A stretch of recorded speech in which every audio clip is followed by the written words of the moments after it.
MPD, Ibu Wakil Kepala Sekolah Ibu Sulistiawati MPD, dan juga Pak Wandi yang akan nanti mendiseminasi PKG PJOK ya. Betul? Baik, alhamdulillah kita telah berkumpul di sini sebagai keluarga besar SDN Baru 03, yang mana pada siang ini kita semua akan mendengarkan diseminasi dari Pak Wandi. Ya, sebelum acara intinya dari Pak Wandi, lebih baik kita mendengarkan informasi dari Bapak Kepala Sekolah. Kepada Bapak, silakan. Terima kasih, Miss Firda. Bismillahirrahmanirrahim. Assalamualaikum warahmatullahi wabarakatuh. Wassalamualaikum warahmatullahi wabarakatuh.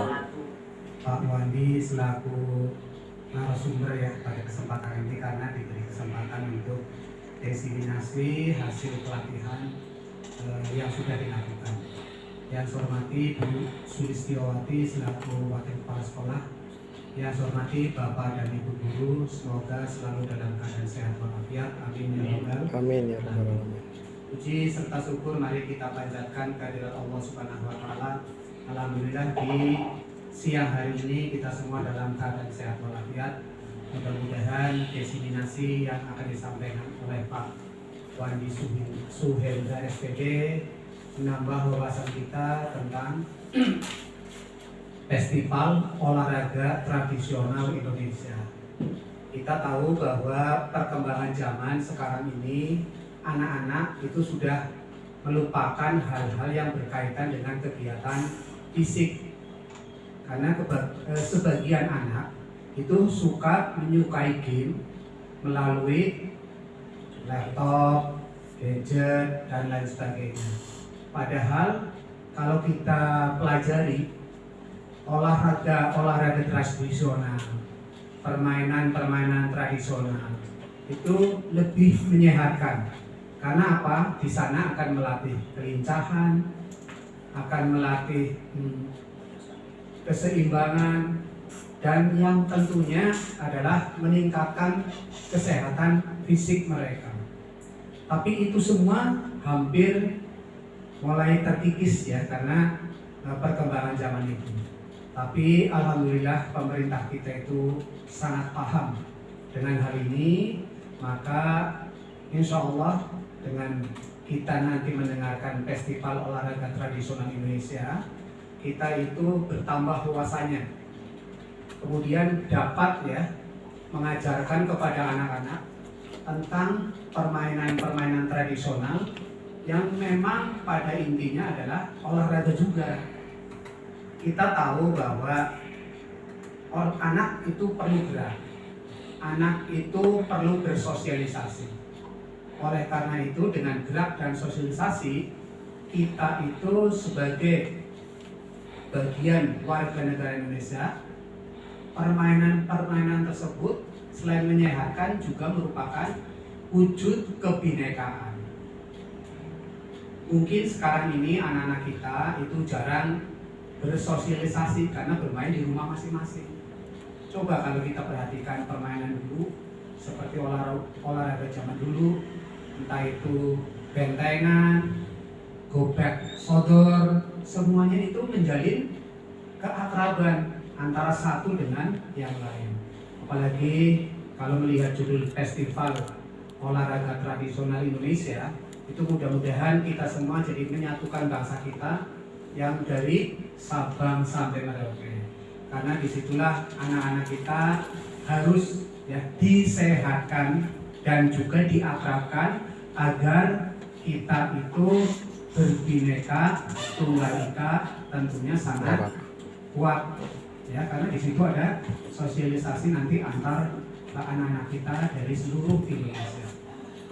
Dan tentunya yang paling terakhir saya pesankan adalah kita sebagai orang yang menjadi bagian pembelajar buat anak-anak, tentunya kita itu harus mengajarkan tentang nilai-nilai sejarah olahraga tradisional kita yang sebenarnya kalau kita laksanakan, kita terapkan di sekolah-sekolah, itu hasilnya sangat luar biasa. Sehat, akrab, mereka itu bersosialisasi dengan baik satu dengan yang lain. Oleh karena itu pada kesempatan sore hari ini silakan Bapak Ibu menyimak dengan sebaik-baiknya agar kami memahami tentang Festival Olahraga Tradisional Indonesia yang sekarang itu harus digalakan, ya, harus diajarkan kepada anak-anak kita.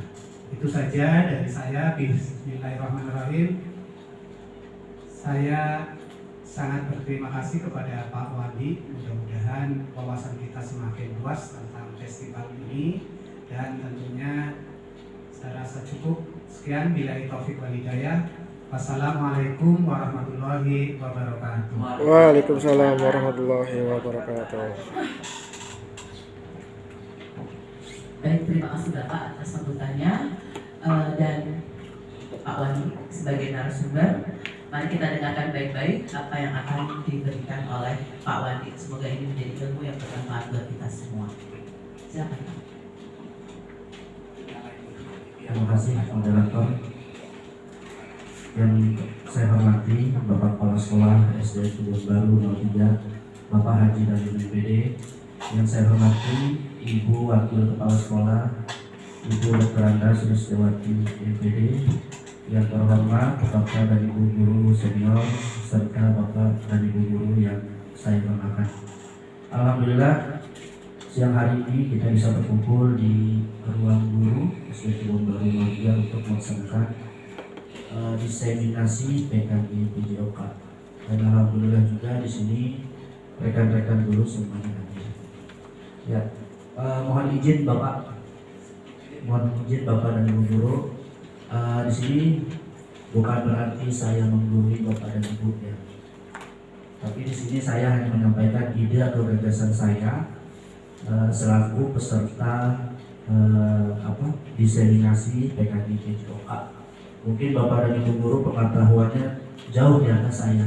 Tapi di sini saya hanya ingin berbagi atau sharing mengenai kegiatan olahraga yang akan diadakan di sekolah kita tercinta.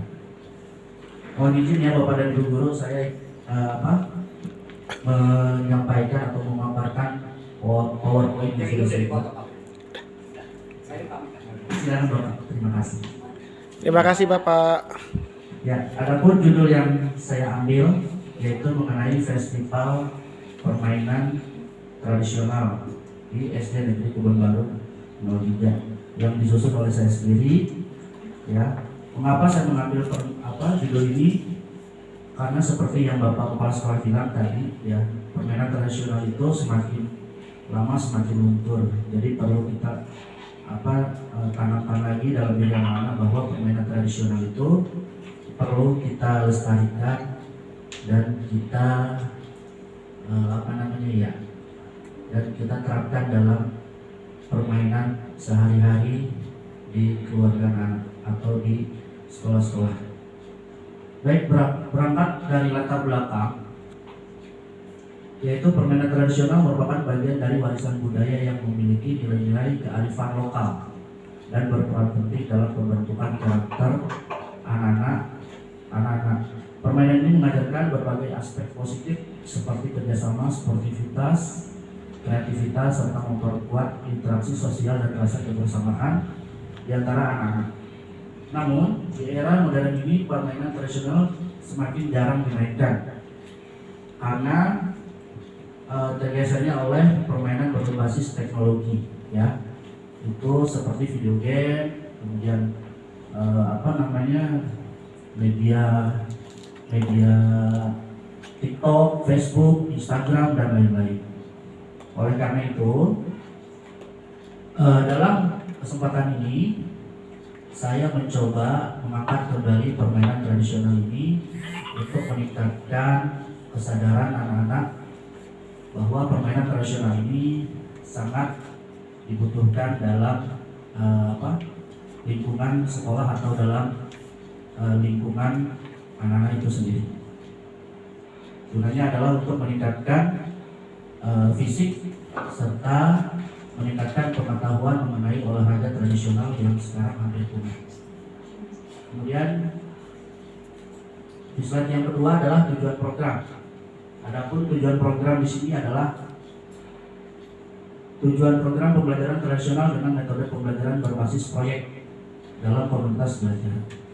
Jadi berbasis proyek ini artinya anak-anak disusun atau membentuk kelompok sehingga bisa menghasilkan proyek atau sebuah gagasan atau ide dalam membentuk permainan tradisional.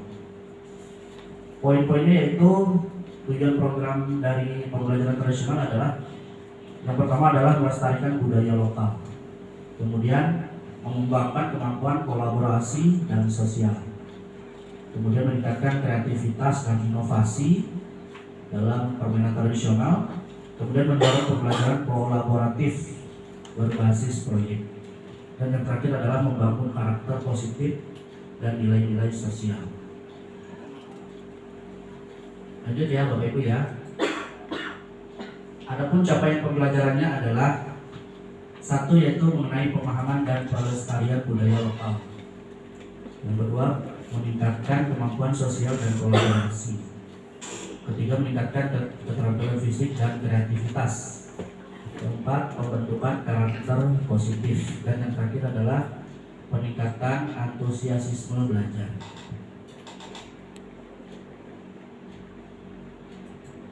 Kemudian adapun langkah-langkah pelaksanaannya yaitu yang pertama, kita merencanakan programnya dulu ya. Setelah melaksanakan perencanaan program, kita masuk ke pengenalan permainan tradisional. Jadi anak-anak dikenalkan dulu dengan yang namanya permainan tradisional. Apa itu tradisional? Apa itu permainan tradisional? Kemudian asal usulnya bagaimana, serta cara memainkannya bagaimana. Kemudian pembelajaran berbasis proyek. Setelah mengenalkan, kita masuk ke pembelajaran berbasis proyek. Jadi anak-anak dikenalkan dalam permainan, kemudian membentuk suatu kelompok, kemudian membuat suatu proyek. Yang keempat adalah praktik bermain permainan tradisional. Nah, setelah anak-anak dikenalkan dengan permainan tradisional, anak-anak diajak praktek bermain permainan tradisional, ya, baik itu permainan egrang, permainan galasin, bobak sodor, dan lain-lain. Kemudian yang kelima adalah refleksi dan evaluasi. Yang keenam adalah pelaporan dan dokumentasi. Adapun struktur program dan mitra dalam komunitas belajar, yaitu target pesertanya yaitu kelas 4, 5, dan 6. Ini sasarannya Bapak Ibu ya. Kenapa saya pilih kelas tinggi? Karena dalam pikiran saya kelas tinggi itu untuk kerjasamanya sudah terbentuk, kemudian sportivitasnya juga sudah terbentuk, kemudian kolaborasinya atau inovasinya juga sudah mulai dibentuk ya. Jadi untuk pesertanya adalah kelas 4, 5, dan 6. Kemudian jumlah peserta didik itu kurang lebih ada 170 siswa. Itu terdiri dari siswa dan siswi. Kemudian usia peserta itu terdiri dari 10 sampai 12 tahun. Kemudian pengaturan program. Lapangan sekolah untuk kegiatan fisik dan ruangan kelas untuk sesi diskusi dan refleksi. Jadi untuk kegiatan fisik kita lakukan di lapangan ya, di area terbuka. Kalau untuk sesi diskusi atau refleksi kita lakukan di dalam ruang kelas. Kemudian waktu program dilaksanakan selama 6 minggu ya. Jadi waktu program ini kita laksanakan selama 6 minggu. Jadi minggu yang pertama adalah persiapan dan perencanaan. Kemudian minggu kedua adalah riset dan pengumpulan informasi. Minggu yang ketiga adalah eksperimen dan latihan bermain. Minggu yang keempat dan kelima adalah produksi produk dan dokumentasi. Minggu yang keenam adalah presentasi dan publikasi. Ini untuk pengaturan program. Kemudian mitra dalam komunitas belajar itu terdiri dari 3 Bapak Ibu. Yang pertama adalah guru PJOK ya, saya sendiri sebagai fasilitator untuk membimbing peserta didik dalam permainan dan refleksi. Jadi tugas fasilitator adalah memfasilitasi peserta didik ketika nanti di lapangan. Kemudian guru kelas itu membantu dan mendokumentasi refleksi dan hasil kegiatan. Jadi guru kelas itu bertugas membantu dan mendokumentasi refleksi dan hasil kegiatan. Orang tua, yang ketiga adalah orang tua. Orang tua dapat diundang untuk menyaksikan permainan dan memberikan dukungan moral, Bapak Ibu. Nah, ini penting kita undang juga ya, karena biar bagaimanapun permainan tradisional ini kan membutuhkan biaya. Jadi orang tua wajib tahu, karena ini dibebankan kepada para siswa dan siswi. Kemudian lanjut ya Bapak Ibu ya. Kapasitas yang dimiliki sekolah. Kapasitas yang dimiliki sekolah itu yang pertama adalah sumber daya yang dimiliki sekolah. Yang pertama itu lapangan sekolah. Alhamdulillah kita mempunyai lapangan sekolah yang cukup luas ya, tempat untuk melakukan permainan tradisional yang aman. Kemudian yang kedua adalah alat permainan. Sebagian besar alat-alat permainan tradisional sudah ada, dan ini tentunya disiapkan oleh anak-anak atau orang tua murid. Kemudian yang ketiga adalah komunitas sekolah. Komunitas sekolah ini memberi dukungan atau dukungan dari kepala sekolah, guru kelas, orang tua, dan komite sekolah untuk membentuk pelaksanaan dan evaluasi program. Adapun pemanfaatan aset di sekolah itu ada lapangan olahraga ya, seperti digunakan untuk sesi permainan tradisional yang membutuhkan ruang terbuka. Kalau memang misalkan nanti cuaca hujan ya, itu nanti bisa dilakukan mungkin di aula atau di tempat lain yang sifatnya aman dari kondisi hujan. Kemudian guru memfasilitasi siswa dalam perencanaan, pelaksanaan, dan refleksi. Jadi tugas guru itu adalah memfasilitasi siswa dan dalam perencanaan, pelaksanaan, dan refleksi. Kemudian orang tua dilibatkan dalam proses evaluasi dan memberikan dukungan kepada siswa.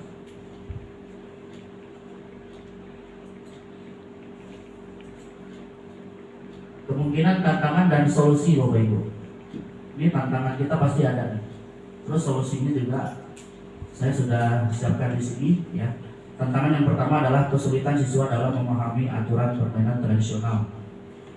Biasanya anak kelas 4, 5, dan 6 itu kalau misalkan dia belum paham pasti bertanya atau mencari ide di Google atau di internet ya.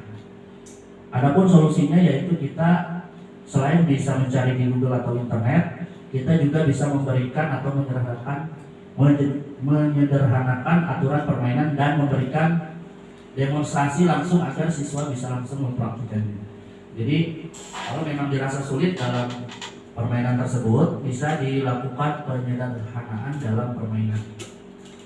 Kemudian tantangan yang kedua adalah siswa yang kurang tertarik pada permainan tradisional atau merasa permainan tersebut sulit. Ini biasanya anak perempuan ya. Solusinya yaitu menyesuaikan permainan dengan elemen yang lebih menarik dan relevan dalam kehidupan sehari-hari mereka. Misalnya mengkombinasikan permainan gobak sodor dengan elemen lain seperti kompetisi, kelompok, atau tugas kreatif. Nah, ini untuk solusinya. Kemudian untuk tantangan yang ketiga adalah keterbatasan waktu untuk melakukan refleksi yang mendalam. Solusinya yaitu mengalokasikan waktu refleksi yang cukup di akhir setiap sesi dan memberikan kesempatan kepada siswa untuk berbagi pengalaman secara bergiliran. Lanjut ya Bapak Ibu. Kemudian tindak lanjut di sini adalah rencana atau tindak lanjut itu mencakup 3 ya. Yang pertama adalah presentasi rencana kepada komunitas sekolah untuk mendapatkan masukan. Jadi masukan dari Bapak Ibu itu sangat diharapkan ya, terutama dalam permainan festival permainan tradisional ini ya. Kemudian implementasi program sesuai dengan jadwal yang telah ditentukan. Setelah membuat jadwal yang ditentukan, tentunya kita harus bisa mengimplementasikan program sesuai dengan jadwal ya. Kemudian yang ketiga adalah dokumentasi kegiatan dan refleksi. untuk perbaikan di masa mendatang. Jadi dokumentasi ini diperlukan untuk merefleksikan kegiatan atau untuk perbaikan di masa nanti yang akan datang. Kemudian catatan ya Bapak Ibu. Rancangan ini bertujuan untuk menciptakan pembelajaran yang menyenangkan dan mendalam melalui permainan tradisional serta mengembangkan keterampilan sosial dan motorik peserta didik. Diharapkan melalui proyek ini peserta didik dapat mengenal dan melestarikan budaya sambil belajar tentang pentingnya kerjasama dan sportivitas. Karena selama ini anak-anak sekolah kita sering disibukkan dengan gadget atau handphone mereka masing-masing, sehingga untuk kegiatan olahraga yang sifatnya fisik itu seringkali merasa kurang termotivasi atau kurang semangat untuk melakukan permainan tersebut. Kemudian penutup, melalui pembelajaran berbasis proyek dengan menggunakan permainan tradisional ini diharapkan dapat meningkatkan keterampilan fisik, kerjasama, serta pemahaman budaya di kalangan siswa kelas 4, 5, dan 6. Dan pembelajaran yang berpusat pada siswa ini memberikan kesempatan bagi mereka untuk berpartisipasi aktif dan mengembangkan kreativitas.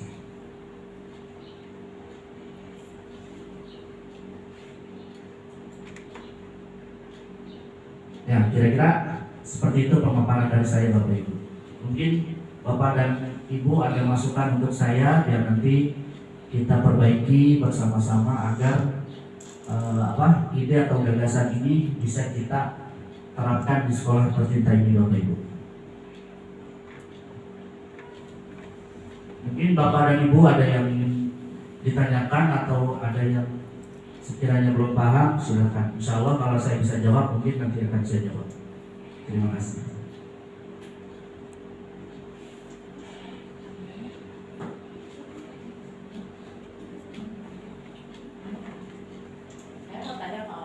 Oh iya, silakan Bu Marcella Wirda. Terima kasih Pak Wandi. Saya Miss Wirda, guru kelas 4. Tadi dikatakan bahwa permainan tradisional ada titiknya adalah pada kelas 4, 5, dan 6. Ya, di mana sulitnya kita bisa memberikan pembelajaran tradisional tentang permainan tradisional yang sampai saat ini tuh kayaknya aneh buat anak-anak. Apalagi sekarang itu udah gen strawberry, betul ya. Yang dimana dikit-dikit lemah, gontai, padahal permainan tradisional ini memerlukan banyak lari, tenaga, bukan yang duduk doang. Nah, cara memotivasi mereka dan bagaimana caranya agar di jam pelajaran PJOK efektif dengan anak yang sebanyak 32 anak bisa melakukan permainan tradisional ini. Itu aja sih. Terima kasih. Sama-sama. Oke, untuk menjawab pertanyaan dari Bu Wirda atau Miss Wirda yang cantik ya. Tentunya di dalam pembelajaran ini semua kita perlunya kerjasama Bapak Ibu atau kolaborasi antara guru kelas dan guru bidang studi PJOK. Nah di sini erat kaitannya antara pelajaran PJOK, kemudian biasanya kan ada SPDP ya, kemudian ada PLBJ, itu kan mengangkat mengenai permainan tradisional. Nah itu nanti kita bisa terapkan ya, atau bisa dibilang lintas mata pelajaran. Jadi pelajarannya saling keterkaitan mengenai permainan tradisional. Jadi di buku PLBJ atau buku SPDP itu mengenalkan berbagai jenis permainan tradisional, contohnya egrang, kemudian galasip, kemudian ada lobang, tubak sodor, dan lain-lain. Itulah pentingnya kita kerjasama ya, bukan hanya saya yang mengenalkan kepada murid mengenai permainan tradisional, tetapi Bapak dan Ibu guru wali kelas juga wajib memperkenalkan permainan ini ya ke anak murid kita tercinta. Mungkin itu Miss. Terima kasih. Mungkin Bapak dan Ibu ada yang ditanyakan? Oh, silakan. Assalamualaikum warahmatullahi wabarakatuh. Waalaikumsalam warahmatullahi wabarakatuh. Saya sangat mengapresiasi sekali ya kegiatan ini, terutama untuk anak, karena pada hakikatnya anak itu kan memang belajar sambil bermain. Nah itu terutama itu menurut saya itu untuk semua anak sih. Cuma yang jadi pertanyaan saya, mengapa ya Pak Wandi kok memilih subjeknya itu, titiknya itu di kelas 4, 5, 6? Saya sebagai guru kelas 1 yang saya tahu juga, untuk kelas 1, 2 itu kan lagi masa transisi anak usia dini, dan tentunya itu malah justru harusnya lebih banyak kita itu bermain sambil belajar dan menyenangkan, seperti itu. Saya ingin tahu aja alasannya mengapa diambil titiknya kok di kelas 4, 5, dan 6. Terima kasih. Terima kasih Bu Resti ya, wali kelas 1. Menjawab pertanyaan Bu Resti, mengapa saya ambil kelas 4, 5, dan 6? Karena mengingat usia kelas 4, 5, dan 6 itu mereka sudah bisa dibilang usianya cukup ya dalam melakukan atau membuat produk dari proyek permainan ya. Kalau kelas 1, 2, 3 itu saya rasa masih belum bisa ya, masih terlalu sulit. Bahkan untuk berbicara pun kelas 1 itu masih malu-malu ya, kelas 1, 2, 3. Kemudian untuk kerjasamanya pun masih kurang kalau untuk kelas 1, 2, 3. Mungkin ada sebagian yang kerjasamanya bagus, tapi di bidang interaksi atau sosialisasinya masih kurang. Jadi seperti itu. Ini kan juga berhubungan dengan kreativitas juga ya. Kreativitas, kemudian kematangan fisik anak. Jadi kenapa saya pilih kelas 4, 5, dan 6? Karena kematangan fisik anak ini mereka sudah mampu melakukan olahraga permainan tradisional tersebut dengan baik. Kalau kelas 1 saya rasa untuk kematangan fisiknya kurang pas ya, masih kurang sesuai. Makanya kalau kelas 1, 2, 3 mungkin hanya mengenalkan permainan-permainan yang berbentuk teori atau prakteknya yang cukup ringan-ringan. Jadi seperti itu. Kalau yang seperti ini kan saya rasa bisa diterapkan di kelas tinggi, yaitu kelas 4, 5, dan 6. Terima kasih Bu Resti, mungkin itu jawaban saya. Mungkin ada lagi Bapak dan Ibu guru yang ingin ditanyakan atau masukannya. Silakan. Baik, Assalamualaikum warahmatullahi wabarakatuh. Waalaikumsalam warahmatullahi wabarakatuh. Lanjut dari pertanyaan Bu Resti, kira-kira solusinya permainan apa yang kira-kira cocok untuk produknya ya, untuk permainan tradisional kelas 1, 2, dan 3? Mengingat saya juga wali kelas 2. Iya, kasih. Protes di kelas bawah ya. Kalau untuk proyek saya rasa belum bisa ini ya. Mungkin proyeknya secara intern atau internal. Jadi proyeknya bisa dibilang proyek kecil atau proyek di dalam kelas masing-masing. Bapak dan Ibu guru mungkin bisa menerapkan pengenalan tradisional atau permainan tradisional yang membutuhkan kemampuan fisik tidak terlalu sulit ya. Contohnya misalkan permainan tak ada lubang. Nah itu kan permainannya mudah. Jadi melempar patok kemudian memukul. Jadi seperti itu. Kemudian mungkin ada permainan-permainan lain seperti misalkan bermain gasing. Itu kan juga ada di kelas 1, 2, 3. Bermain gasing. Gasing itu yang panggal ya. Gasing itu istilahnya panggal yang ditarik kemudian badannya berputar seperti itu. Itu anak-anak biasanya senang seperti itu. Mungkin itu saja Pak Yudo, salah satu contoh yang bisa diterapkan ya. Jadi diambilnya yang mudah-mudah saja, jangan yang terlalu sulit. Oke, terima kasih Pak Yudo. Ya. Mungkin Bapak dan Ibu ada yang lain atau masukannya, ada yang ada yang memberi masukan yang lebih untuk saya, silakan. Cukup ya. Baik, terima kasih Bapak dan Ibu. Mungkin itu saja pemaparan dari saya. Kurang lebihnya saya mohon maaf bila ada salah-salah kata. Sekian. Assalamualaikum warahmatullahi wabarakatuh. Waalaikumsalam warahmatullahi wabarakatuh. Terima kasih. Tepuk tangan buat Bang Andi. Wih.